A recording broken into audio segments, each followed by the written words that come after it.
Hi, thank you for coming out to Breaking in the Industry. My name is Allyssa A. Lewis, and I'll be your moderator for today. Just to get a poll from everyone, how many of you are game designers? Oh wow, that's almost everyone. Okay, programmers? Anything other than that? What are some of those things? Professor?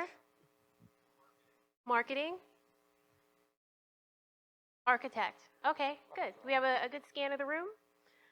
So we'll just introduce ourselves. I'll start with me. My name is Allyssa A. Lewis, and I'm an animator, primarily known for my work on FX's series Archer. I won an Emmy in 2016 for working on that show. I also work on shows with Captain Planet's Planetary Movement, 30 Rock, do commercial work, music videos, and a lot of pharmaceutical stuff and some community-based art as well. I am a judge for the Emmys for Houston, New York, and for the Southeast. And I do creative strategy and career consulting.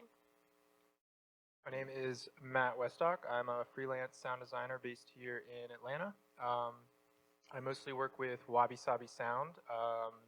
We do a wide range of audio services, but primarily it's game audio assets implementation. I've had the pleasure of working on some great games, including New World, Halo Infinite, SOS The Ultimate Escape, and some others that I can't think off the top of my head.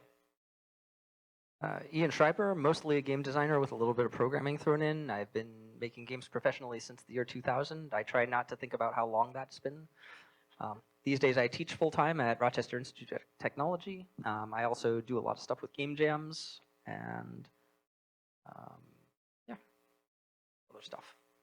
Hi, I'm Kurt Hartung still. That's a tough act to follow. There's a lot of awesomeness here. I'm just a programmer, work in the games industry. Currently for Tripwire, I've been in the industry, I don't know, about 25 years or so. And I've been a game programmer that whole time, so I've seen a lot. That's why I'm here. How many people here not in the games industry?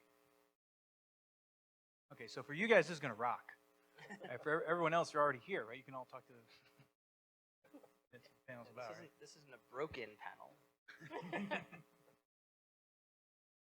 Hello, my name is Nick Laing. I'm the senior publishing producer for Amazon Games. That means that my job is to make sure that the studios that Amazon Games looks over, one in Seattle, one in Irvine, and one in San Diego, that they're all producing their games and they ship them and it's all high quality and on time. Prior to that, I was lead producer on Forza Motorsport for a couple of years, and then prior to that, I worked for EA Sports. Most of those years as a producer. Prior to that, I was an artist at Hypnotics and was a concept artist and 3D artist. Prior to that, I was a comic book artist, and that doesn't really help today. Unless you're breaking into comic books. Anybody breaking into comic books? This panel is called Breaking into the Industry, and we mean the games industry. So if you all would just take about 2 minutes and talk about your first big break. We can just go this way, that's fine. I feel like I was very lucky. I had graduated from SCAD, Savannah College of Art and Design down in Savannah, and was just doing kind of a hodgepodge of different audio jobs.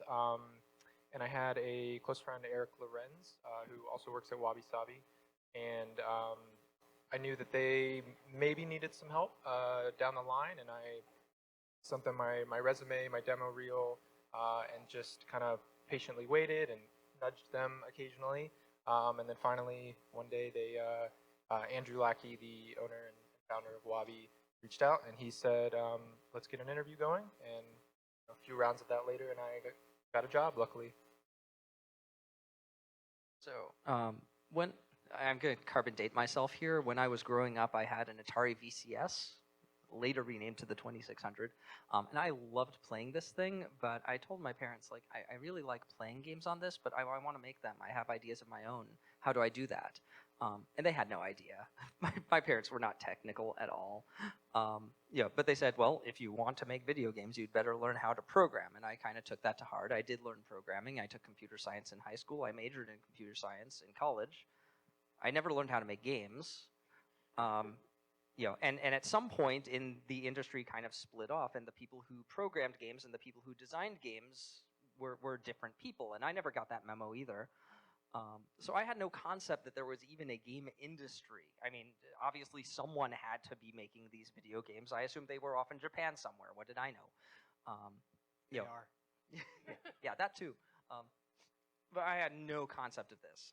So I took my computer science degree. My first job out of college was making medical databases, which has nothing to do with games whatsoever.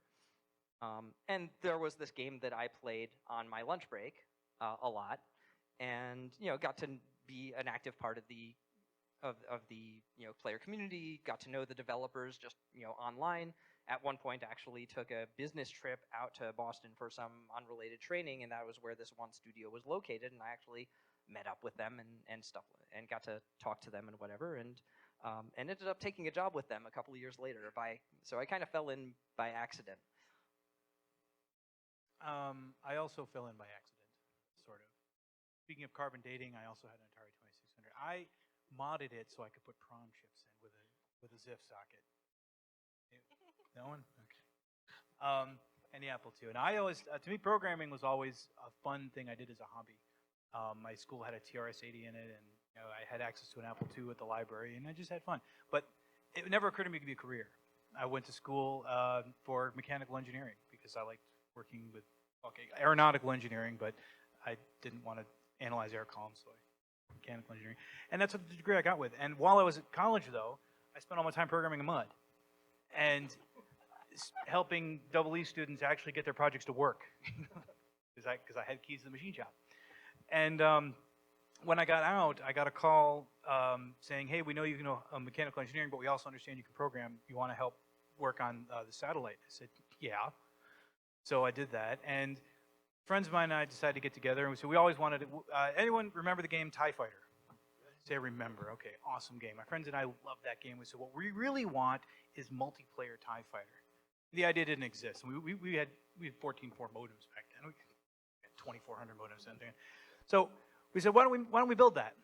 So we kind of did, and it didn't work very well, and it didn't go very far. But in that process, I learned and found and networked with a lot of people. I went to E3 for no better reason, and then kind of got a call from Sony, from a friend of mine who I had made at EverQuest, and said, you did some really great work with the networking on your game. I think you'd be a good fit here. I said, okay.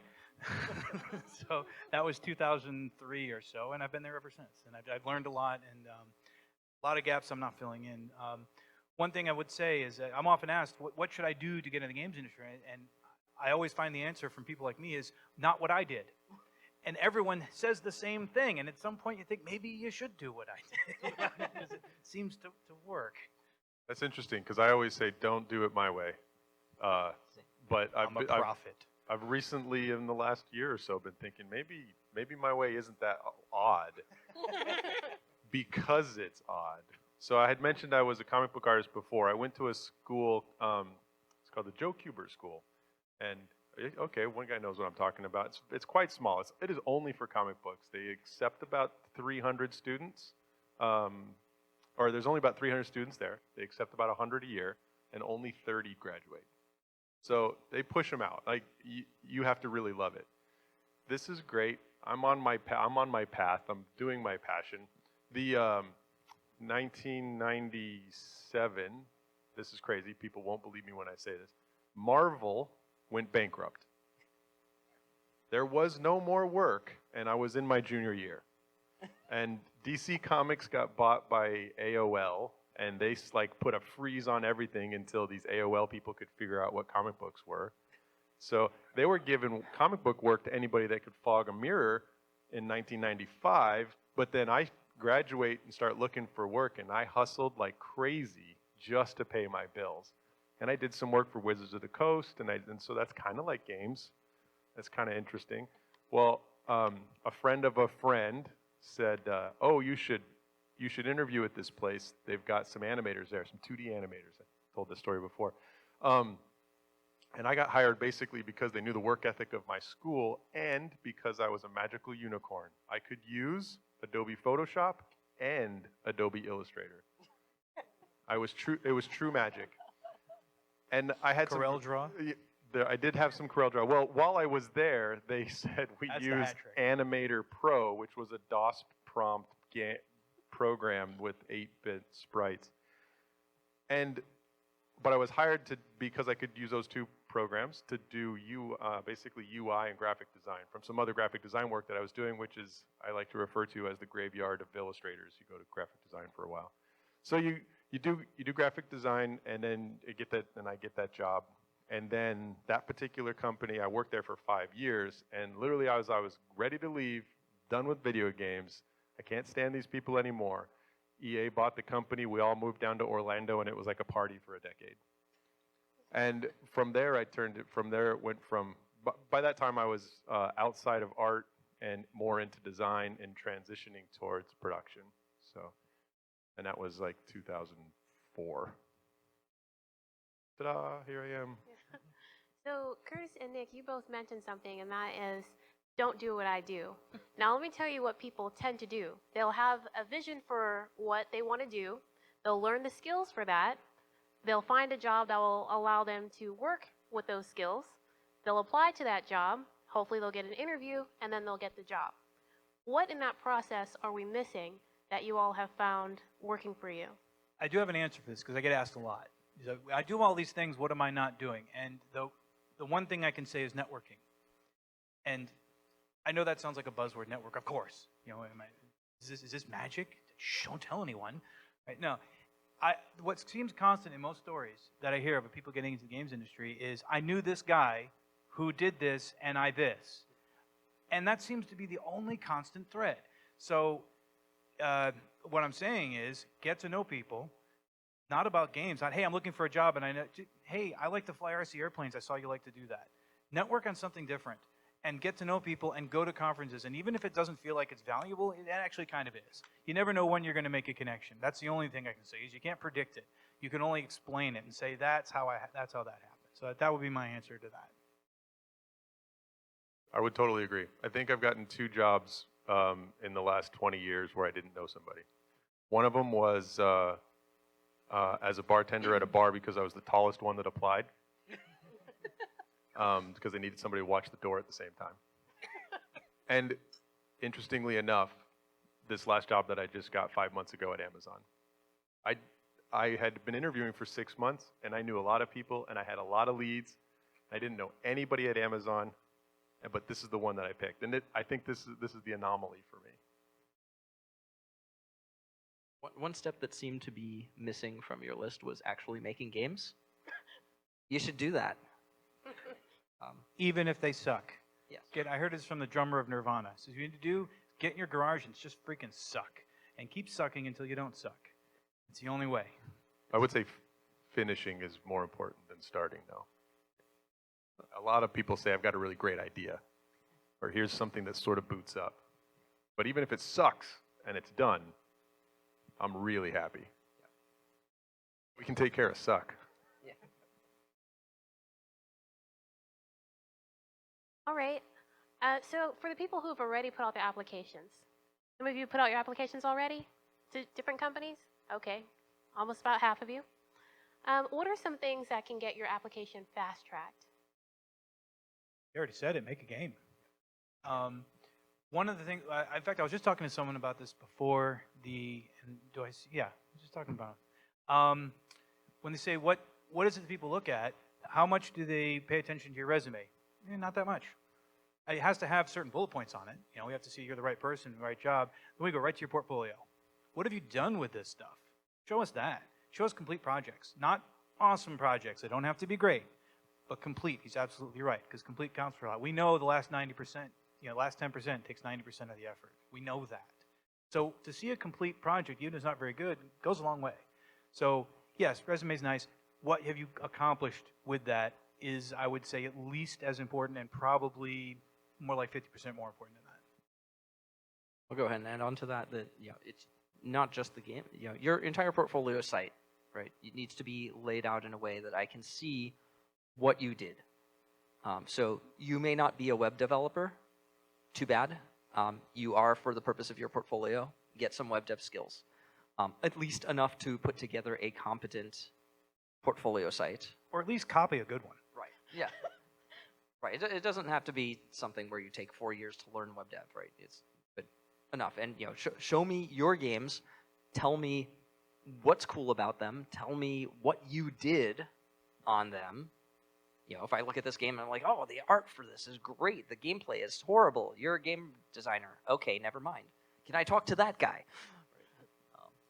And speaking of web dev, I got really interested in that kind of along the same time that I was getting into game audio. And funny enough, I was actually working on some projects that seemed like they were not going to get finished for some reason or another. So what I did was start a game audio blog, and I was playing a lot of games. I had just got a PlayStation, and I had never had a game console ever. So I was digging into like Destiny and Metal Gear Solid, and I just fell in love with all the sounds in those games. So I just started writing about them, and then also learned some some web dev stuff and put that on a website. And I like to think that also helped too, just something a little different.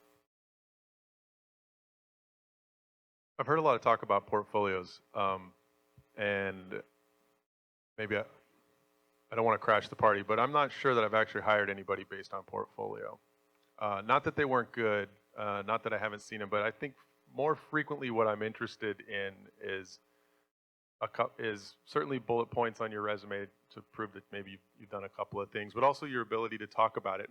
And for two reasons. Your ability to talk about what you did is important to actually validate that you did that stuff. That's important, and that you understand the work that you did. But also, I'm always trying to get a sense that you're not a terrible human. Like, so much of what you do is deal with people on a game team. That to me has become one of the most important things for me to kind of index off of. And frequently what's happened is somebody will come to me with, I look at all these games I made in Unity. It's nice that you made them. It's especially good if they're done. But we don't use Unity, so I almost don't care. Almost. I care a little bit. And again, we're back to, are you a terrible human? Can you have a conversation? Can you talk to me about some of the problems that you had, that you solved, or maybe that are still there? That sort of interaction is really important. And I'm not exactly sure how you get good at it without just doing it constantly with people and kind of practicing through that. When you're really looking at personality and deciding what kind of person you're gonna hire, it's easy for someone to make a mistake there. Are there other things that you've noticed that people have done to fast track themselves into getting rejected? Yeah, act fragile. Games and game industry is a very high stress environment. Not always, but it gets about as high as it gets. I mean, just short of life and death, because we're not a MASH unit. But it gets stressful for long periods of time, where you have to make deadlines and everyone's angry at each other, and you have to learn. If there's some flag someone can fly that says, "Don't hire me, I'm not good in that," and you're flying that flag, you're not getting hired no matter how good you are, because we need people who are not, and I don't mean the word disparagingly, who are not fragile, who have some thick skin, who can take a little bit of pressure and not kill everybody around them, figuratively or literally. This is a good point, and it goes back to the portfolios. I've had people defend their portfolios when questions were asked. And I kind of know right away that you're just not ready to deal with some of the pressure that people around you and me we're gonna create. So, yeah, being able to take that sort of critical feedback and not be fragile. I would say, your resume is definitely, it's not the thing that gets you hired, resume, but it's definitely something that can fast track you into the trash bin if it's done really, really poorly. So, if it's very clear that if you list projects on your resume and you're not clear at all what you did with these things. Halo. Right. Great. Oh, I've seen that kind of thing. Claiming credit for games that you didn't actually work on. Don't I've ever seen do that that. before. It's a small industry. We probably know you. Right. Or at least we know the project manager on that team that we can call them up and say, hey, have you ever heard of this person before? I've seen that happen. And that goes back to the network. Yep. we talked a little bit about don't burn bridges. I actually am very, very clear. Don't burn bridges. Have some humility. Don't be defensive, and recognize that every single person that you meet, and every single person that you could meet at these conventions, they might be the one that moves your resume from that black hole that we all know that it goes into actually somebody's hands. Hey, you should give this person a phone call. Yeah, very commonly, when we're considering hiring someone new, and I say commonly, this is not unusual at all, they'll run your name around the whole studio. This is what LinkedIn's for. They will put it on global email. We're considering hiring this person. Anyone know them? The answer is usually no. No. Yes. And the yes is usually, yeah, I worked with them before, they're fine. But sometimes it's, no, don't hire them. We had this thing once where, no, don't. That happens, and that will black hole you immediately. It takes almost nothing, it takes very little of that for you to be, your consideration is gone. So don't burn bridges is absolutely right. This industry is smaller than you think. Much smaller than you think. You go to these little conferences here, and not to disparage Siege, but you go to other conferences and other things and say, yeah, there's all these people, all these faces I've never seen before. It comes around. It really does. Corollary, every game that you work on, all those people, some of them are going to get into the game industry and they're going to know you. That might be good, that might be bad. And the opportunities can come from non-professional relationships too, just friends, even old friends. From my experience, just coming out of the woodwork, saying, "Hey, we need a sound person. Are you available? Do you have time? Yeah, let's do it." And another thing I was going to add, correct me if I'm wrong on this, but I think it's helpful to cater your resume to the job that you're doing. Oh, yes. Yeah, don't Take the time. and maybe a demo reel too, or however you present your work, but just don't have a cookie cutter resume, but tailor it, to the company. I would add cover letters. Some companies specifically say in the job, do not send a cover letter. Obviously don't in that case. If they don't ask, you should probably send one anyway, and that one should definitely be tailored. I know for me, it sometimes feels like cheating. Like, I know a job I'm applying for, I'm going to put that up at the top of my resume. I don't know who else has that feeling. Maybe that's just me. It's not cheating. You should do it. Don't be ridiculous about it, but definitely tailor the resume you send to the job you're sending it to.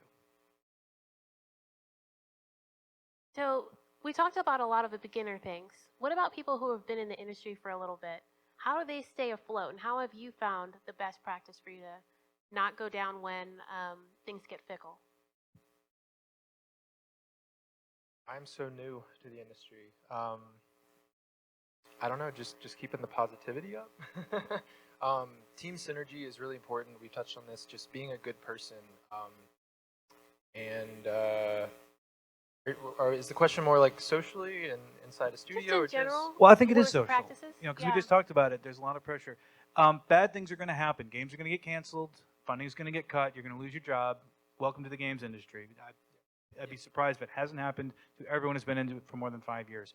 When that happens, that's a very important time for you to not be bitter, to not explode, to not self-destruct, and to not talk all badly about, well, we all know what went wrong. It's this person over here. They did it.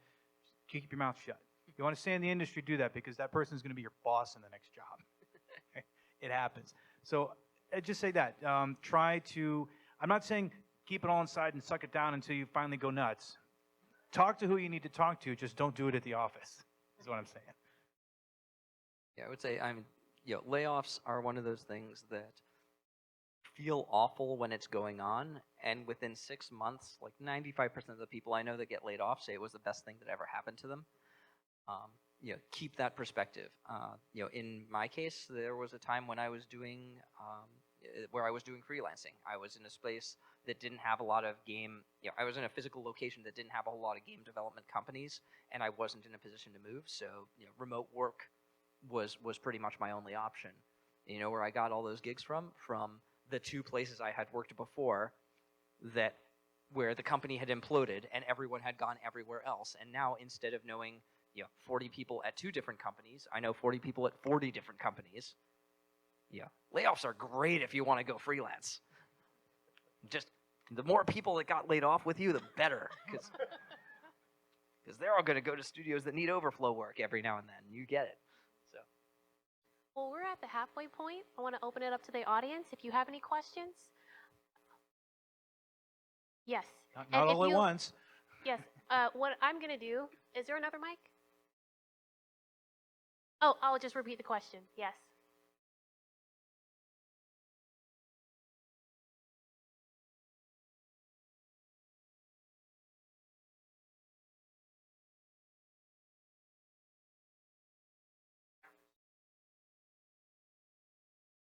So is quality over speed considered a strength or a weakness in a studio environment? You're not going to like the answer. We want both, and we'd rather have both. Oftentimes, unfortunately, quality is sacrificed for speed as little as possible. We just like to see that you can make the trade-off if you need to. If we tell you, we know it's broken, we want you to ship it, you need to be able to say, yes, boss. That would be my answer. I would put a little bit of nuance on it, that it's not speed so much as it is, especially at a large company, we need to meet the commitments that we set. And if that means that we need to work a little bit faster or scope so that it fits, then that's what it means. Everybody kind of hears about Blizzard will ship it when it's done. They work plenty hard at the end to get that stuff out on the date they ultimately commit to. I would say that these are two different skill sets in some ways. Being able to do something quick and dirty versus being able to do something production quality. I think both of these have value in a development team. Early on, you want to be prototyping really rapidly, because you don't know what you're making yet. You don't know if it's going to be any good. You want to get to that point as fast as possible, and you can only get there by having something that's playable. And so you don't want to hit first playable 18 months into a 24-month project, because then you do not have time to fix all the things that are broken. You want to hit that like 2 weeks into a 24-month thing if you can. So being able to put things together fast, even if they're ugly, and as long as they're functional, that's a good skill to have. And that's not something I would neglect. Being able to do it really good when it's all on the line for the final version, that's important too. So I'd say yes. Yeah, it's definitely a delicate balance, knowing when to do things fast versus kind of slow down and put in the TLC that it needs. I had a couple experiences fairly recently where I definitely prioritized speed over quality, and that came back and bit me really hard, and had to spend a lot more time fixing the things that I could have just done right if I had just spent maybe 30% more time. But it comes with experience, just knowing when to work fast and when to work more diligently. Yeah, another thing is many times often, you get to set your own schedule in the sense, as you just mentioned. We need this asset from you. How long is that going to take? And you say, a week and a half. Better be done in a week and a half. Sometimes you say, we need this asset from you, and your boss told you it's going to be done in a week and a half. If you immediately know that's impossible, get to work on it, but say so. Say, look, I didn't agree to this. I'll try, but you understand I can't do it in a week and a half. It just takes me at least 2 or 3 weeks. And repeat that at every stand-up. I'm working as fast as I can. I'm probably not going to make the date, and here's why. And don't be a fill in the blank about it. But that buys you a lot to be communicated immediately. And sometimes you don't know right away. So yeah, I can agree to that. And then 3 weeks in, or 3 or 4 days in, you're like, I can't. Say something right away. Don't kill yourself. And kill yourself. I'm definitely still learning my limits and how fast I can work. What was I gonna say? Sometimes you even have to go down, and I've had to do the math to the minute to give somebody an accurate quote of time. So just knowing your limits too, really investigating how long it's going to take you to do something. Yes?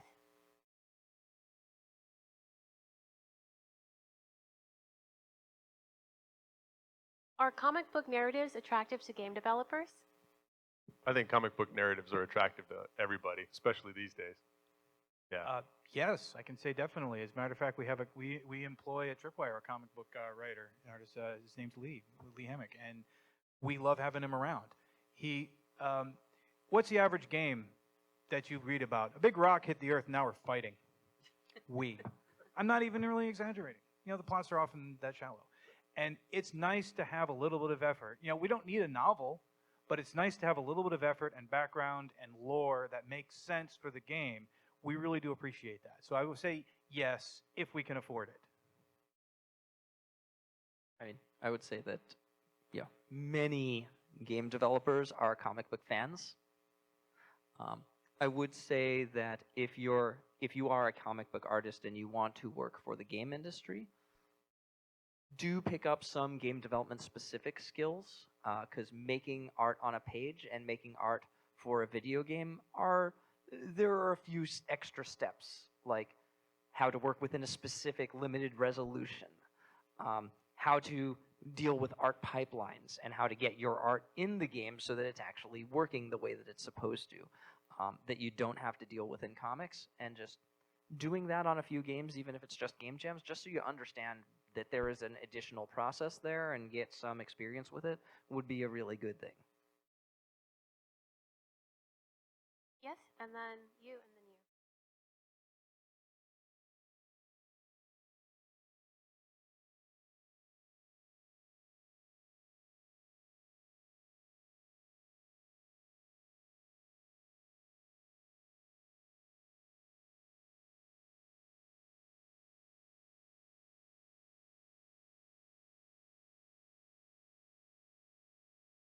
So when you're making your portfolio, should you make stuff you think is going to be cool or stuff that's going to train you in the techniques you might need? Why not both .jpg? We appreciate both. Remember, you are not doing this for a public who's buying your game. That would be cool. If you're doing it to be an employer, we're technical. We understand what you're trying to accomplish. And if the box moves really well, we know what went into that and what you were trying to do. So both. Yeah, I'd like to hear the background why this prototype was made. I think this idea was cool, or I needed to figure out how to do this technique. Both of those are great. And again, that goes back to having a good conversation about what kind of problems were you trying to solve? What kind of things were you thinking about when you were making this? And that's important. In the audio world, sometimes the tool set can be, I'm not going to say it's always like more vast than other game dev roles, but knowing your tool set, I think, is really important.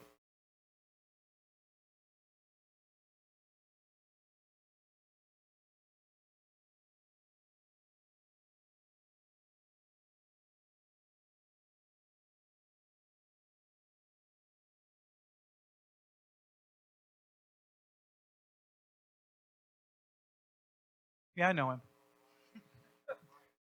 I know the guy. Yeah, we know that guy.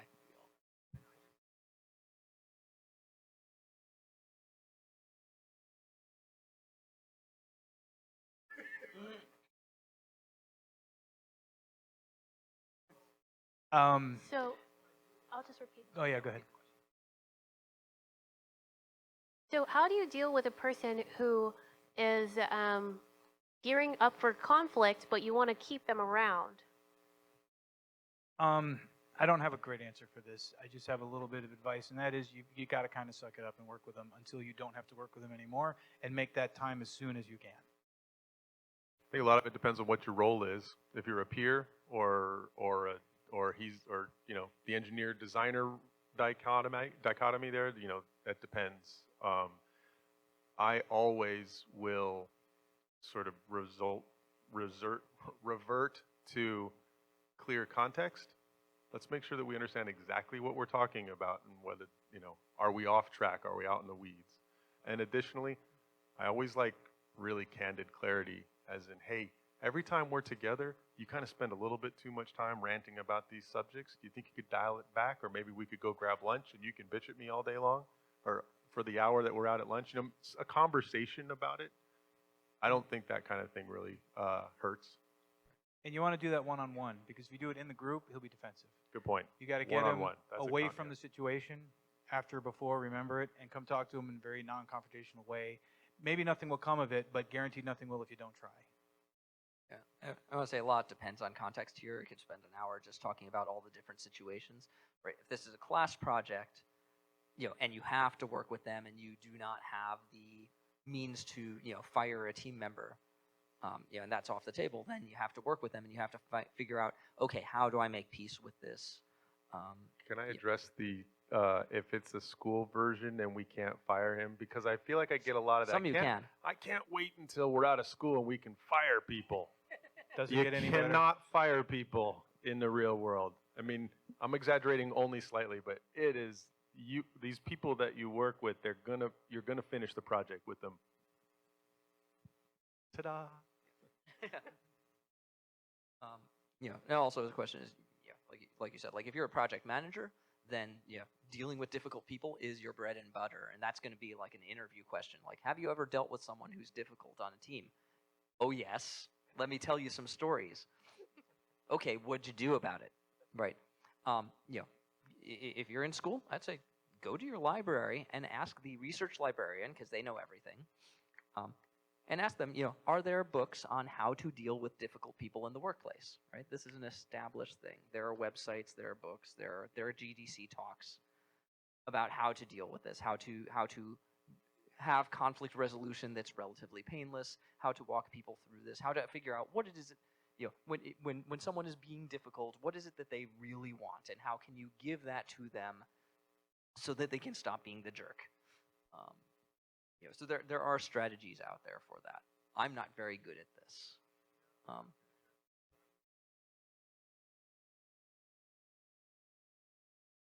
Get senior enough that you can just yell at them and no one minds. Yeah, I mean, as a professor, most of the difficult people I work with are students, and they know I can squash them like bugs, so it's much easier. Also, slightly different scenario. If you have a client, this is, I guess, yeah, if you have a client that you just cannot deal with, sometimes it's worth it just to walk away. The psychological toll is not worth it, even if you're losing money. I could say the same thing in a professional setting, too. Like, if there is a person that's on your development team that is making your life miserable and making you hate game development, leaving the company is a possibility. Stealth job searches are a thing. Usually you want to find a new job before you leave your current one. But if it's really that bad and you've gone through all the other proper channels of trying to talk to that person, trying to talk to the person above them, trying to, get transferred to other teams and nothing's working, and this is just driving your morale into the negative, sometimes you got to leave a bad environment. Something else I want to make sure I say, you might be that person. Yeah. I'm not saying this to you directly. I'm saying to everyone, you might be that person. Take a hard look at yourself. All right? And if you realize, hey, I seem to be talking a lot, no one really talks back. Those people don't seem to know that they're like that. Maybe you are that person. So just be aware of that.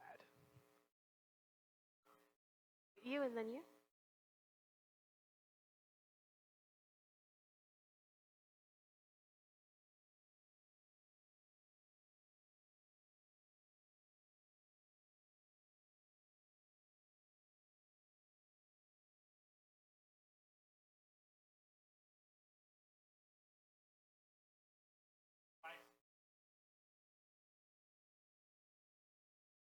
So, what do you do when you need experience to get the experience? Okay, specifically for LD, it's an easy answer. Make some levels. I'm not being flippant. Don't take a QA job. QAs don't move into LDs unless they move companies. It doesn't happen. It's a myth. That goes for almost all positions. Don't start with QA. That's not your vector in. We have hired, to my knowledge, at least 3 LDs that came from the community. They made levels. They entered some level design competitions. We liked them, and then we hired them. It's very direct. I want to say on the one hand, it's easier than you think if you're good. So get good and design some levels, and then you're in. It really is that easy. Yeah. I would say that. No, I was going to say yeah. Okay. I was going to say it is worth attacking this from the broader perspective, not just level design. Because there's a lot of things that bill themselves as junior level that still want a year's worth of experience. Sometimes things like co-ops and internships can count for that, but also understand the roles and just how much damage you can do in an individual role. Like an artist, you screw up a piece of art that you're assigned, it looks terrible. Okay, a senior artist comes in, redoes your work. It's not, it's annoying, it's not terrible. Same thing with, programmers can do a little bit more damage because especially if you're doing something like engine work where someone else is using your code and then your code has bugs and now their code has bugs. But still relatively safe. Once we get to game design, if a game designer makes a mistake, that means that some programmer is implementing things wrong because they're phasing it off of faulty documents. Design mistakes bleed across departments and become very, very dangerous, and that's why you don't find very many entry-level game design jobs.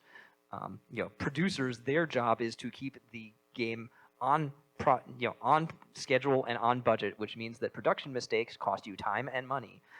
That is a very trusted position. So depending on where you're going and just how much damage you can do if you screw up royally, that's gonna, that's gonna depend on, that's why you're seeing some of these things being. I never see a open position of this type that doesn't require 5+ years experience. Well, yeah, because we don't want our junior to kill the project. I want to append Ian's comment by saying, did anybody see my keynote last night? So I personally don't feel producers are only responsible for time and budget. I think it's also vision. And that's one of the reasons why the experience that happens with the experience that goes hand in hand with the producer is to help some of these mistakes from being made. But the rest of what he said is right. Next question.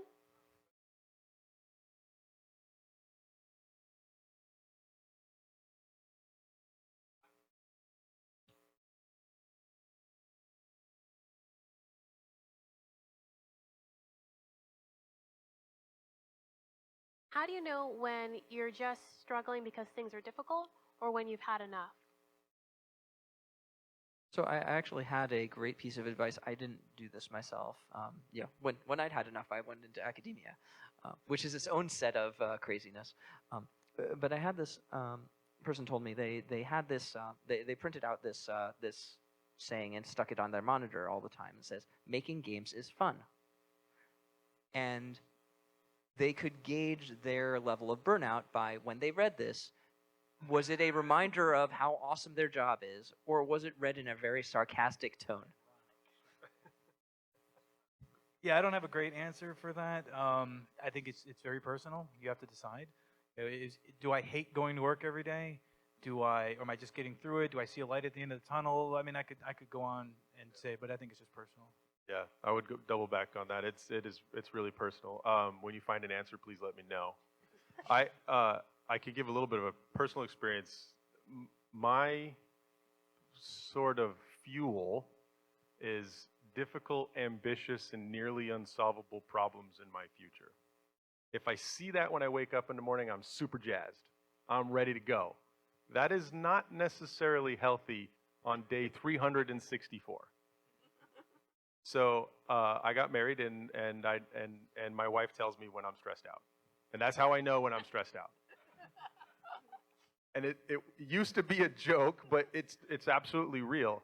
And another way to find out for me personally is you leave, and then 6 months later you're like, God, that job was terrible. Why didn't I see that sooner? Yeah, I can't believe I didn't see that sooner. You made me think of something funny. After you've been in the industry for more than 5 years, you start popping up on every headhunter's list, and so you're going to get a lot of emails. They're not offers, they're inquiries. I can tell when I'm too stressed out when my wife starts shopping for houses in the places the emails are coming from. And I used to think that was a joke. And there's definitely an analogy here between career and romantic relationships, right? How do you know you're in an abusive relationship as opposed to just going through a rough patch? Well, 6 months later. You look back. I'm still figuring it out too. But I just want to say also, make sure you take care of yourself while you're working and while you're job hunting. Take the time off that you need and drink water. Eat healthy. Wear Sunblock. What other questions do you have? Yes, you and then you.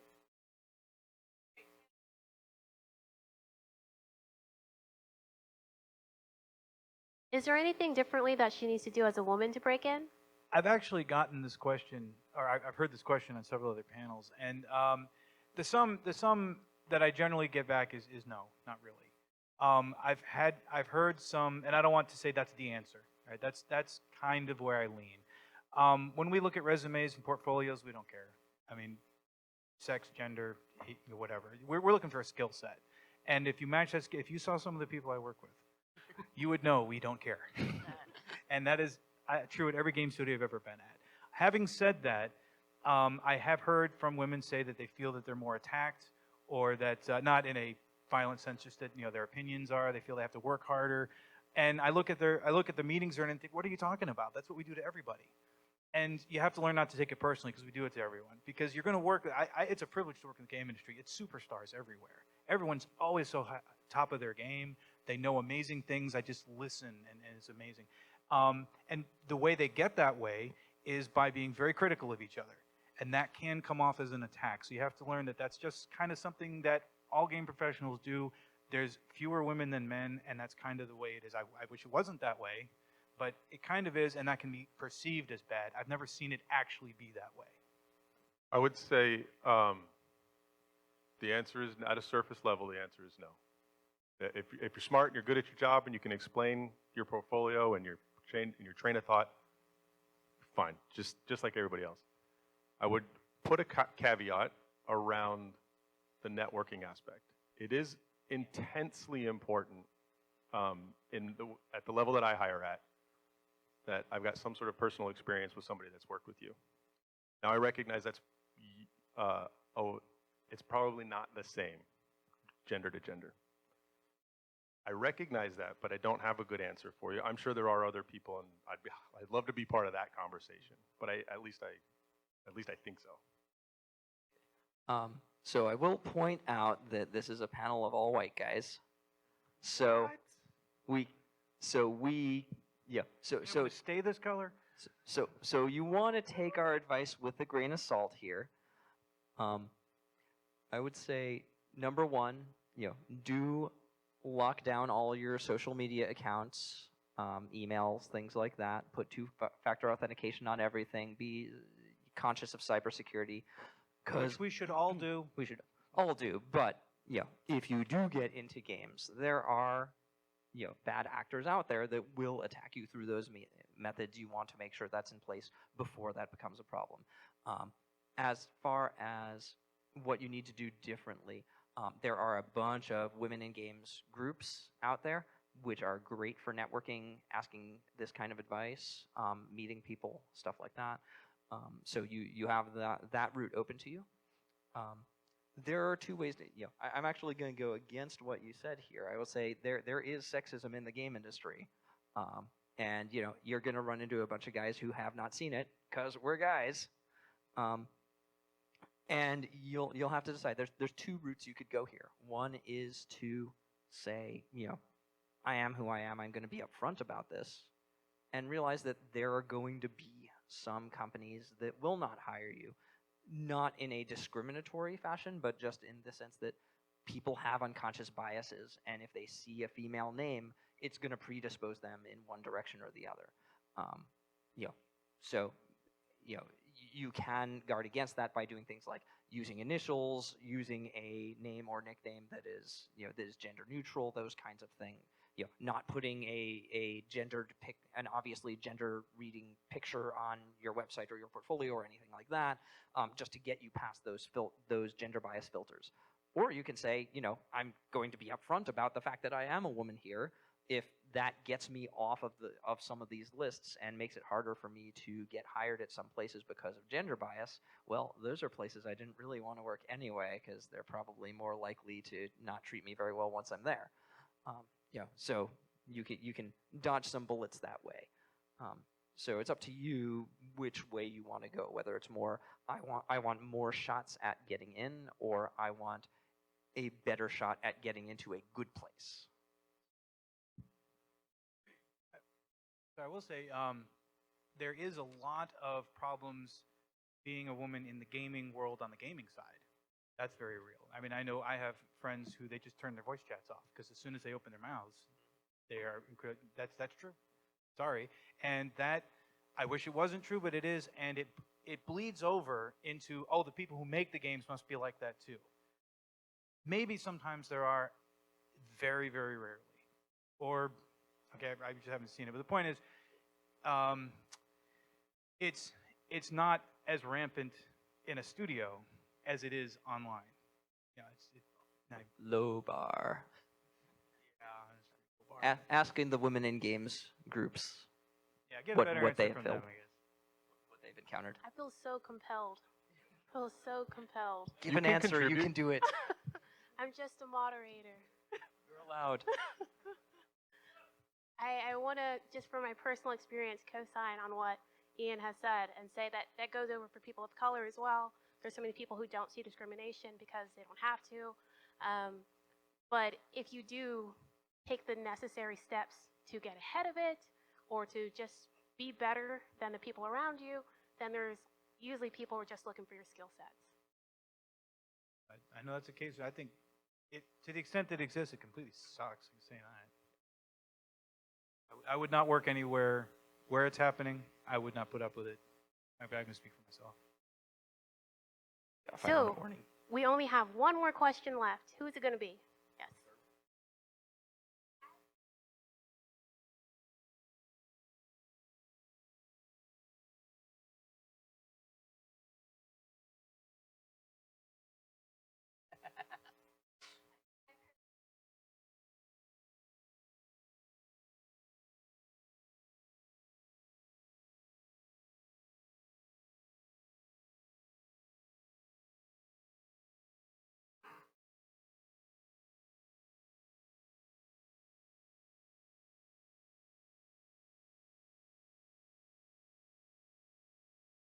What are the most important things to have in a portfolio?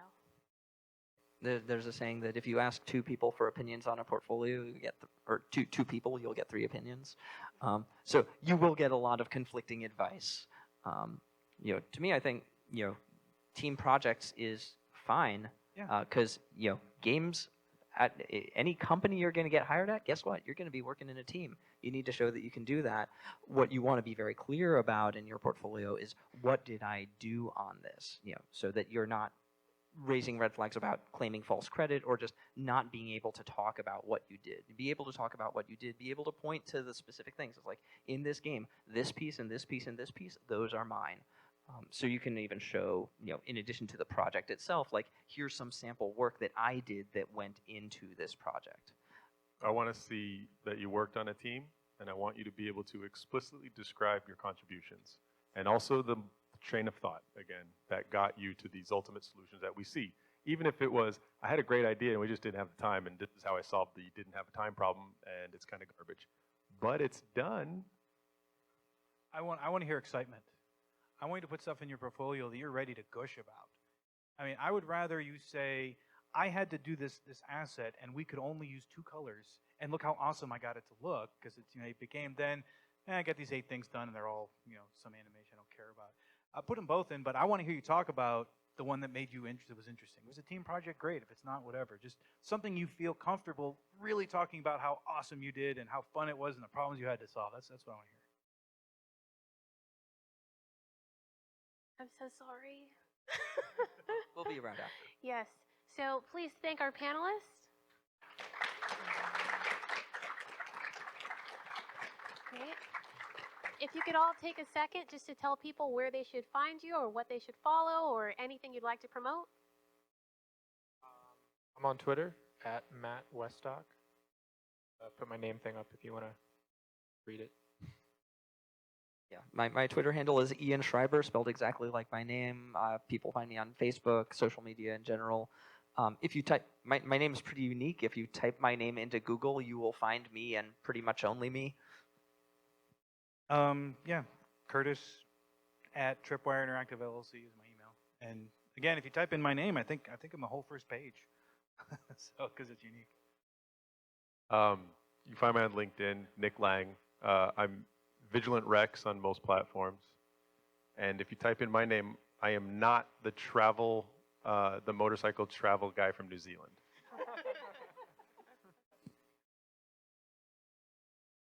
All right.